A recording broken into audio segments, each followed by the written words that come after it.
أما بعد فأعوذ بالله من الشيطان الرجيم بسم الله الرحمن الرحيم قل هل يستوي الذين يعلمون والذين لا يعلمون صدق الله العظيم آمنت بالله صدق الله العظيم وبلغنا رسوله النبي الأمين الكريم ونحن على ذلك لمن الشاهدين والشاكرين والحمد لله رب العالمين درود پاک پر اللہم صلی وسلم علی سیدنا شفیعنا حبیبنا ورسولنا علیہ رسول اللہ صلی اللہ علیہ وبارک وسلم صلو علیہ وآلہ صلاة وسلام علیک یا رسول اللہ وسلم علیک یا حبیب اللہ. محترم سامعین کرام، آج کی یہ مبارک مجلس بابا قوم و ملت حضور اشفاق العلماء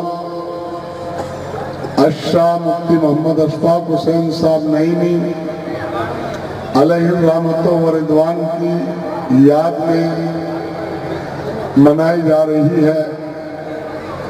عزیزم مولانا محمد عمران صاحب مفتی اعظم راجستھان کے سچے مرید اور مفتی اعظم راجستھان سے بے پناہ عقیدت سبحان اللہ رکھنے والے مرید صادق، جن کی کاوشوں سے، جن کی محنتوں سے آج یہ مبارک مجلس سجائی گئی، جس میں ہندوستان کے بہت ہی مشہور و معروف عالم باعمل مصلح قوم و ملت حضرت علامہ سید امین القادری صاحب قبلہ دامت برکاتہم القدسیہ کا انشاءاللہ شاندار بیان ہوگا. میں بھی آپ کے سامنے مفتی اعظم راجستھان رحمت اللہ تعالی علیہ کی بارگاہ میں خراج عقیدت پیش کرنے کے لیے حاضر ہوا ہوں. مفتی اعظم راجستھان میرے مرشد اجازت اور میرے مربی، میرے مشفق، سبحان اللہ سبحان اللہ، میرے استاد، بے پناہ شفقتوں اور کرم سے نوازنے والے تھے. میں ان کی زندگی کا ایک عینی شاہد ہوں. مفتی اعظم راجستھان رحمت اللہ تعالی علیہ کو میں نے بہت قریب سے دیکھا ہے. 1978 سے لے کر 1986 تک میں مفتی اعظم راجستھان کی خدمت میں رہ چکا ہوں الحمدللہ. اور درسی کئی کتابیں میں نے سبقاً مفتی اعظم راجستھان سے الحمدللہ پڑھی ہیں. مفتی اعظم راجستھان رحمت اللہ تعالی علیہ کے دل میں مفتی اعظم راجستھان رحمت اللہ علیہ کے دل میں بے پناہ دین کا درد تھا. بے شک بے شک. مفتی اعظم کی صحبت میں، مفتی اعظم کی رفاقت میں بہت سارے سفر کرنے کا موقع ملا. سبحان اللہ سبحان اللہ. اور وہ تبلیغی سفر تھے. باڑمیر کے دورے ہوں یا جالور ضلع کے کئی قصبات میں، پالی ضلع کے کئی قصبات میں، پالی شہر میں مفتی اعظم کے ساتھ متعدد بار مجھے سفر کرنے کا موقع ملا. سبحان اللہ سبحان اللہ. اپنے عزیزوں کی بہت حوصلہ افزائی کرتے بے شک. اور ہر عالم کو آپ دل سے چاہتے. بے شک بے شک. ہر عالم کے بعد، خطاب کے بعد آپ کرسی خطابت پر تشریف رکھتے. سبحان اللہ. اور ہر عالم کی حوصلہ افزائی کرتے. سبحان اللہ اور سبحان اللہ. دین کی خدمت کرنے کی بھرپور تلقین کرتے. سبحان اللہ سبحان اللہ. اسی تقریر پر ہمیشہ تبصرہ کرتے اور لوگوں کو اس کے ساتھ ساتھ دین کی باتیں ضرور بتایا کرتے تھے. تو ایسے لوگ بہت کم ملتے. اس لیے کسی شاعر نے کہا، ہزاروں سال نرگس اپنی بے نوری پہ روتی ہے، بڑی مشکل سے ہوتا ہے چمن میں دل بے شک بے شک. مفتی اعظم راجستھان رحمت اللہ تعالی علیہ جیسی شخصیتیں صدیوں میں جنم لیتی ہیں. بے شک بے شک. اس لیے مفتی اعظم راجستھان کو آج دنیا یاد کرتی ہے. بے شک. آج مفتی اعظم راجستھان کی بارگاہ میں خراج عقیدت پیش کرنے کے لیے راجستھان میں مختلف مقامات پر الحمدللہ جلسوں کا یہ سلسلہ جاری اور ساری ہے. باسنی میں ہوگا، کماری جوت پور، ہنومان گڑھ، کئی ضلع میں الحمدللہ جہاں جہاں مفتی اعظم راجستھان کے شاگرد رہتے ہیں 9 ذی الحجہ سے پہلے یہ جلسوں کا سلسلہ گویا کہ جاری رہتا ہے۔ تو مفتی اعظم راجستھان کی ایک خصوصیت تھی، اپنے چھوٹوں کو بہت نوازتے تھے، اپنے چھوٹوں کی بہت حوصلہ افزائی کرتے تھے، اپنے چھوٹوں پر بہت کرم فرماتے تھے، اور ان کی یہی چاہت تھی، ان کی دلی یہی تمنا تھی کہ دین کی خدمت ہوتی رہے، دین کا کام ہوتا رہے۔ مفتی اعظم کو جہاں دعوت دی جاتی، الحمدللہ بڑھاپے کے عالم میں آخری وقت تک آپ نے سفر کیے، سبحان اور اللہ، لمبا سے لمبا سفر گویا کہ جیپوں اور بسوں گاڑی میں کیا کرتے تھے۔ دین کے نام پر مفتی اعظم راجستھان نے کبھی منع نہیں کیا۔ جہاں ابھی آپ کو پکار چاہے ڈھانی ہو، دیہات ہو، دھونے ہوں، مفتی اعظم یہ نہیں چاہتے تھے کہ میں کسی بڑے شہر میں جاؤں، بڑے قصبات میں جاؤں، عالی شان محل میں میرا قیام ہو، ایسا کبھی مفتی اعظم نے نہیں سوچا۔ الحمدللہ مفتی اعظم راجستھان کو ہم نے ڈھانیوں میں دیکھا، ڈھانیوں میں مفتی اعظم راجستھان کے قیام کو دیکھا۔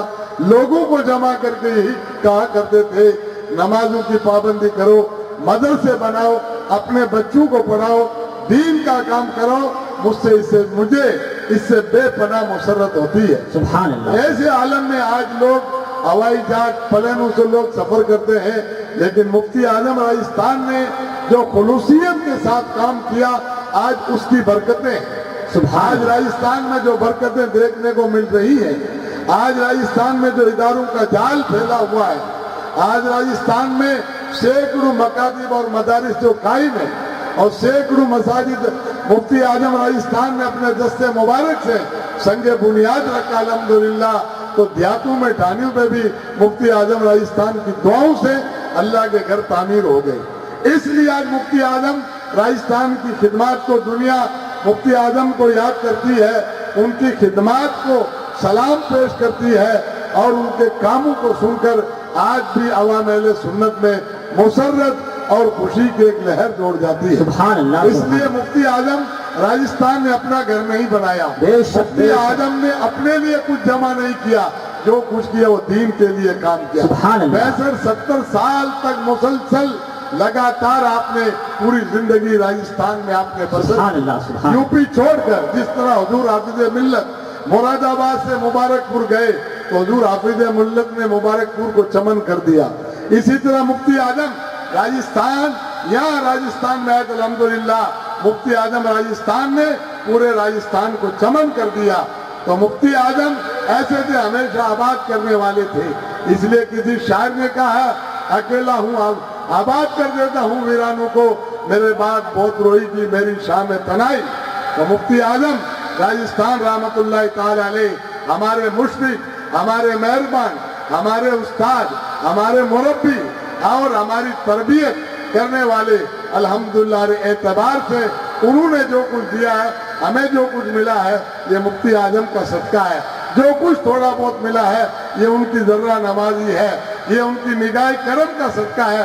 آج اس لائق ہو گئے ہیں کہ الحمدللہ مفتی اعظم راجستھان رحمت اللہ تعالی علیہ کے بتائے ہوئے طریقوں پر آج عمل ہے۔ الحمدللہ دین و سنت کے لیے جہاں بھی الحمدللہ ہمیں آواز دی جاتی ہے، تو اس کے لیے ہم بھی الحمدللہ جہاں تک ہو سکتا ہے مفتی اعظم راجستھان کے نقش قدم پر چلنے کی کوشش کرتے ہیں، کیونکہ مفتی اعظم راجستھان نے اپنے ہر شاگرد کو یہ نصیحت کی ہے، بھیا دین کا کام کرو، دین کی خدمت کرو۔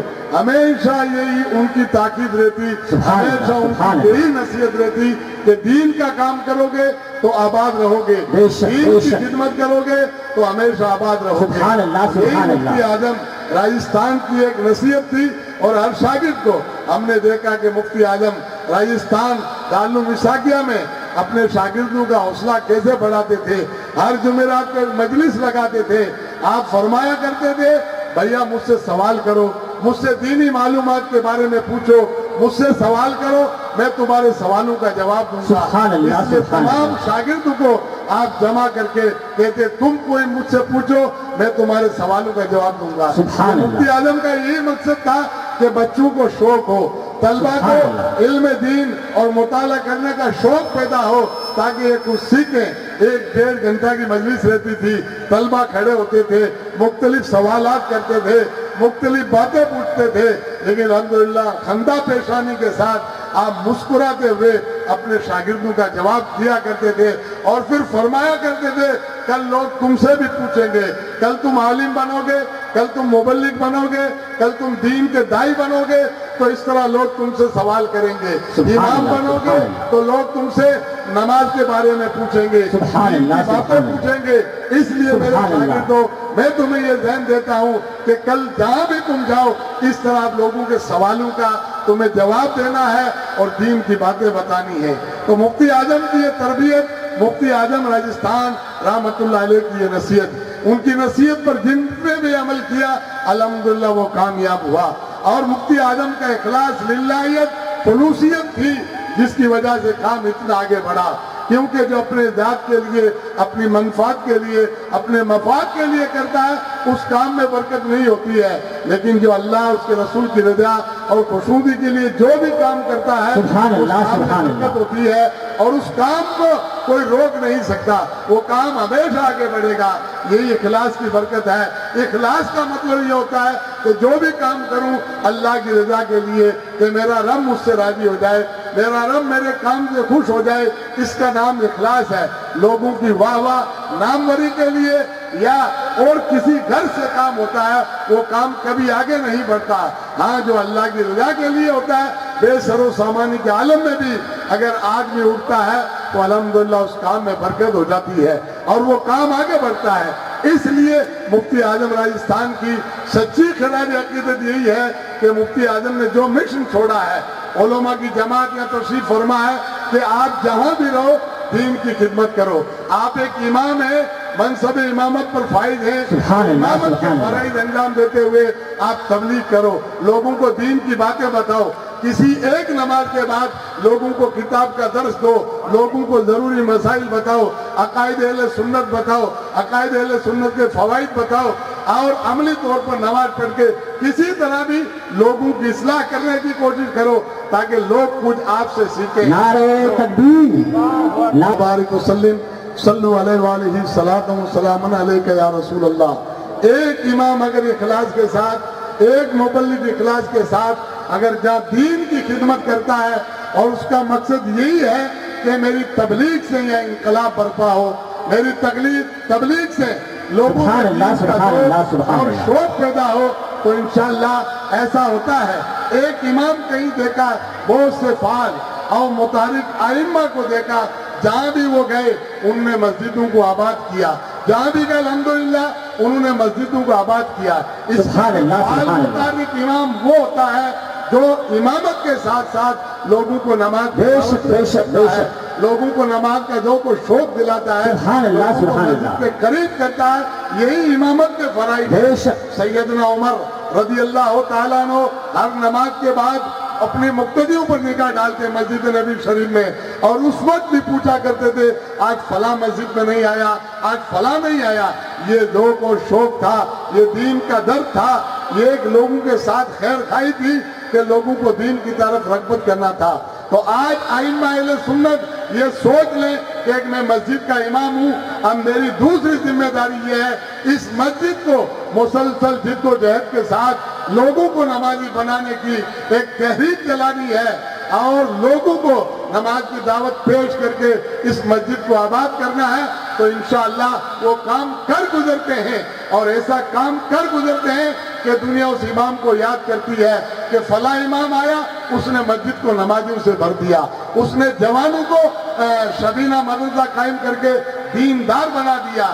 تو جہاں ایک امام 5 وقت نماز پڑھے، اس کے ساتھ ساتھ یہ جو خارجی کام کرے، اس سے دین کا ذوق اور شوق پیدا ہوتا ہے۔ اللہ رب کریم حضور مفتی اعظم راجستھان رحمت اللہ تعالی علیہ کے نقش قدم پر ہم سب کو چلنے کی توفیق عطا فرمائے۔ اللہ ان کی قبر انور پر اپنی رحمتوں کی برکات کا نزول فرمائے۔